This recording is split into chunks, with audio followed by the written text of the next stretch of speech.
लेकिन हम अपने इष्ट को अपने अपने मन से करते हैं। किसी को लड्डू गोपाल देखते हैं, किसी को उसमें द्वारकाधीश देखते हैं। तो ऐसे ही सबके अपने अपने राम होते हैं, सबके मन में राम है, सबके अपने अपने राम होते हैं, पर राम ही होते हैं, अन्य नहीं होते।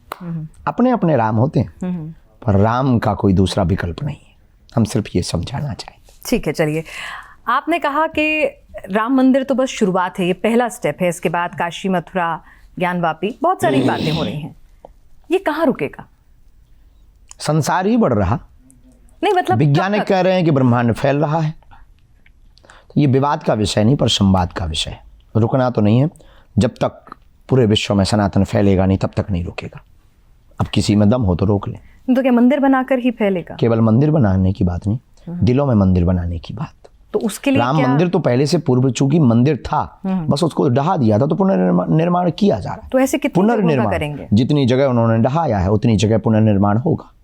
लेकिन जो इतिहास में हुआ है उसको वर्तमान में जो इतिहास में हुआ वर्तमान में बदल करके, इतिहास को संजो करके, इतिहास को बताना चाह रहे कि अपना इतिहास ऐसा था, गौरवान्वित महसूस कराना चाह रहे।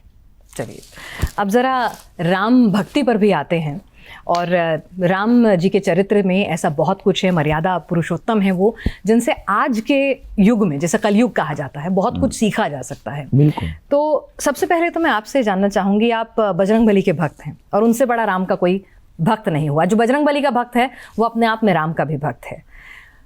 तो ऐसे में एक भक्त के तौर पर जब वो भव्य मंदिर की तस्वीरें देख रहे हैं, आपको निमंत्रण भी मिला है, तो क्या अंदर से किस तरह की भावनाएं हैं उस मंदिर को देखकर, उस पूरी भव्यता को देखकर, लोगों के उत्साह को देखकर? भक्त की दृष्टि होती है तत् सुख सुखित्वम, गोपियों की तरह, जिसमें तुमको प्रिय हो, जिसमें तुम्हारी प्रसन्नता है, जिसमें भगवान की प्रसन्नता, उसमें भक्त की, जिसमें प्रियतम की प्रसन्नता, उसी में प्रियसी की प्रसन्नता होती। तो हमारी नज़र में हमारे सरकार अगर ऐसे में प्रसन्न है, ये हम लोगों के लिए सबसे बड़ा दिन होगा।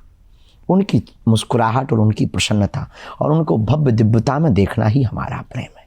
हमारे प्रेम का पर्याय ही यही है कि आपका नाम दिनों दिन बढ़ता चला जाए, आपके नाम के सब गुणगान करें, आपसे सब जुड़ते जाएं। शिष्य की दृष्टि गुरु के लिए यही होती कि हमारे गुरु महान गुरु हो जाएं। भक्त की दृष्टि भी यही होती कि हमारे प्रभु सर्वत्र स्वीकार हो जावे और सब जगह उनकी महिमा। तो हनुमान जी इतने खुश होंगे जितना शायद इस दुनिया की पूरी खुशियों को एकत्रित किया जाए। जितने राम भक्त हैं उनकी खुशियों को अगर एकत्रित किया जाए तो वो हनुमान जी की प्रसन्नता का सिर्फ एक गुना होगा। सबसे बड़े भक्त वही हैं, उनके दिल में भी राम है। सब हमारी प्रसन्नता में तो ये है कि उस दिन हमको तो 8-10 महात्मा हो, बंद कमरा हो, ये टीवी कैमरा ना हो, ताकि बहुत संकुचित रहना पड़े। बंद कमरा हो, 8-10 महात्मा हो, बीच बीच में प्रसाद चल रहा हो, चाय भी थोड़ा थोड़ा चल रही हो, और वहीं पर जय श्री राम के गाने लगे हों, थोड़ा ठुमका लगा लिया जाए। तो जय श्री राम के कोई गाने आप गुनगुनाना चाहेंगे अपने प्रभु को याद करते हुए? हम भगवान, वैसे तो गायक नहीं, हमारी गायकी बहुत ठीक नहीं है। एक भक्त के लिए गायक होना जरूरी नहीं है। हाँ, राग नहीं पर अनुराग है। हाँ, तो कुछ अगर हमारे पास तो राग तो नहीं है, हाँ, तो ठीक है, जो भक्त की भावना हो, जो वर्तमान में अभी सबसे ज्यादा प्रिय है उस दिन का।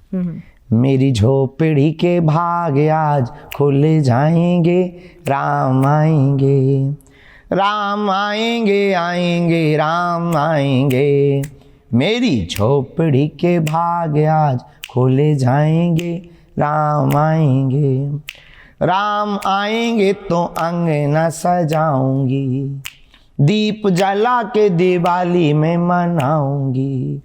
मेरी जिंदगी के हो, मेरी जिंदगी के दुख सारे मिट जाएंगे, राम आएंगे। चलिए, राम आ रहे हैं और राम तो यही थे, बस अब भव्य दिव्य मंदिर में आ रहे हैं।